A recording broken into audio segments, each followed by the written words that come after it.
Alena, bakit mo kami pinatatawag, Alena? Totoo ba ang aming nabalita na nilusob na nina Hagor ng Sapiro? Ngunit sila ay nadaig ni Arbea? Totoong yung nabalitaan nung Imaw. Kaya't kinakailangan natin magpulong, Danaya. Tiyak kong hindi ito ang huling laban. Babalik sina Hagorn, hindi man sa Sapiro. Maaaring sa Adamya, sa Hatoria, o dito, sa Lireo.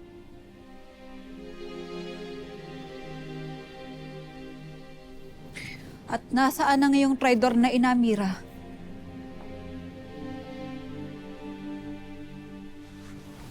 Natatakot ba siya makiharap sa akin?